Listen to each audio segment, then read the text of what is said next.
Hello guys, आपका स्वागत है एक और नए वीडियो में। इस वीडियो में हम बात करेंगे पी सीरीज 2023 के चॉइस एंट्री के बारे में। इसमें टोटल 4 चॉइस होते हैं, choice 1, choice 2, choice 3 and choice 4। उन सभी को एक्सप्लेन करूंगा, इसलिए आप सबसे रिक्वेस्ट है कि प्लीज़ वीडियो को पूरा देखें सो दैट आप सभी के डाउट्स क्लियर हो जाए चॉइस एंट्री के रिगार्डिंग। और साथ ही चैनल को सब्सक्राइब कर लीजिए सो दैट आप PCT के अपडेट्स मिस ना करें। तो चलिए वीडियो को स्टार्ट करते हैं। चलिए सबसे पहले बात करते हैं चॉइस 1 की। अगर कैंडिडेट चॉइस 1 सेलेक्ट करते हैं देन इसका मतलब यह है कि कैंडिडेट अलॉटेड सीट से satisfied with the seat. Then अगर आपको सेटिस्फेक्शन है जो सीट मिला है फर्स्ट राउंड के बाद, देन चालान को डाउनलोड करके फ़ीस पे करना होगा बैंक में। जो अमाउंट चालान में मेंशन होता है उतना फ़ीस आपको बैंक में जाकर पे करना होगा। वंस आप फीस पे करते हैं देन आपको एडमिशन ऑर्डर को डाउनलोड कर लेना होगा। एडमिशन ऑर्डर को डाउनलोड करके अलॉटेड कॉलेज में जाकर अपना एडमिशन कर लेना होगा। और वंस आप अलॉटेड कॉलेज में ज्वाइन हो जाते हैं या फिर अपना एडमिशन करा लेते हैं देन इमीडिएटली आपको के वेबसाइट पर जाकर लॉगिन करके आपको रिपोर्ट करना होगा कि आपने उस अलॉटेड कॉलेज में ज्वाइन कर लिया है या फिर अपना एडमिशन कंप्लीट करा लिया है।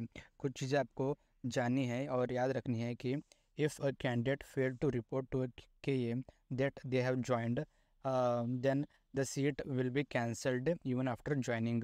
अगर आप KA को रिपोर्ट नहीं करते हैं कि आपने कॉलेज को ज्वाइन किया है देन आपको जो सीट अलॉट हुआ है वो कैंसिल हो सकता है। याद रखिए, इवन अगर आप फिज़िकली ज्वाइन किया है बट आपने KA को रिपोर्ट करना भूल गए देन की सीट कैंसिल हो सकता है।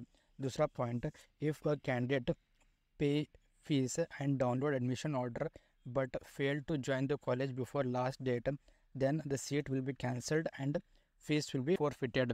ओके, इसका मतलब यह है कि अगर आपने फ़ीस पे किया है एंड एडमिशन ऑर्डर को डाउनलोड किया है बट कॉलेज को ज्वाइन नहीं किया है बिफोर लास्ट डेट, देन आपका सीट भी कैंसिल हो जाएगा और आपका फ़ीस फॉरफिटेड हो जाएगा। ओके, और एक और बात कि अगर आपने चॉइस 1 सेलेक्ट किया है देन आप नेक्स्ट राउंड में पार्टिसिपेट नहीं कर सकेंगे। चलिए अब बढ़ते हैं चॉइस 2 की ओर। अगर कैंडिडेट चॉइस 2 सेलेक्ट करते हैं जिसका मतलब यह है कि कैंडिडेट अलॉटेड सीट से सेटिस्फाइड तो है बट वो नेक्स्ट राउंड में पार्टिसिपेट करना चाहते हैं। अगर आप चॉइस 2 सेलेक्ट करते हैं एंड जिसका मतलब यह है कि आप अलॉटेड सीट से सेटिस्फाइड है but willing to participate in the next round, then in that case आपको चैनल को डाउनलोड करना होगा एंड फीस पे करना होगा सो दैट आपका वो सीट आपके नाम पे होल्ड पे रहेगा। ओके, समझ गए आप। अगर आपको नेक्स्ट राउंड में पार्टिसिपेट करना है बट आपको अलॉटेड सीट से सेटिस्फेक्शन है बट आप ट्राई करना चाहते हैं कि बेटर सीट मिल जाए सेकेंड राउंड में, देन आपको फ़ीस पे करना होगा चैनल को डाउनलोड करके।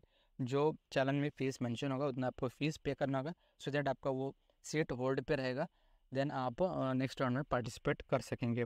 कुछ इंपॉर्टेंट बातें आपको याद रखनी है। If candidate can participate in next round after fees payment and allotted seat will be in hold। If a better seat is allotted in the next round then the candidate will lose old seat आप खो देंगे and there will be no choice between the seats।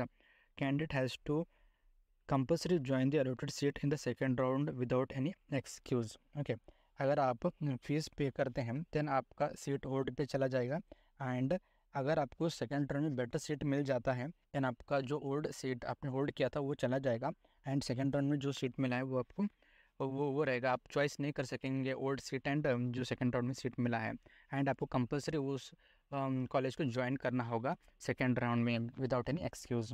Okay, अगर आप कुछ भी doubt है तो आप कमेंट करके पूछ सकते हैं। चॉइस 3 सेलेक्ट करने का मतलब ये है कि candidate is not satisfied with the allotted seat and wish to participate in the next round by rejecting seat. Okay, अगर कैंडिडेट को फर्स्ट राउंड में जो सीट मिला है उससे सेटिस्फेक्शन नहीं है देन कैंडिडेट चॉइस 3 सेलेक्ट कर सकते हैं एंड नेक्स्ट राउंड में पार्टिसिपेट कर सकते हैं बाय रिजेक्टिंग और सरेंडरिंग दिस सीट। ओके, एक और चीज़ आपको याद रखनी है कि candidate has to enter fresh options in option tree and options saved in the first round will not be considered for seat allotment in the next round। आपको fresh options को ऐड करना होगा फिर से ऑप्शन ट्री में second round में and जो आपने फर्स्ट राउंड में ऑप्शंस को ऐड किया था उसको कंसिडर नहीं करा जाएगा सीट अलॉटमेंट में। तो चलिए आगे बढ़ते हैं चॉइस 4 की ओर। चॉइस 4 सेलेक्ट करने का मतलब है कि candidate is not satisfied with the KA allotted seat so hence he does not want to participate further. Okay, so therefore I am quitting. के काउंसलिंग प्रोसेस से क्विट करना चाहते हैं। अगर आप चॉइस 4 सेलेक्ट करते हैं, इसका मतलब ये है कि आपको कहीं और से सीट मिल गया है और आपको जो सीट के की ओर से काउंसलिंग प्रोसेस में मिला है उससे आप सेटिस्फाइड नहीं हैं, सो वजह से आप इस काउंसलिंग से क्विट करना चाहते हैं। एक और चीज़ आपको याद रखनी है कि अगर आप चॉइस 4 सेलेक्ट करते हैं then candidate will not be eligible to participate in the next round.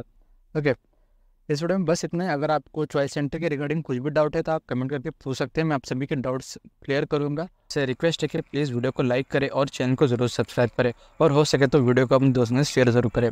फिर मिलेंगे अगले वीडियो में, तब तक के लिए जय हिंद, वंदे मातरम।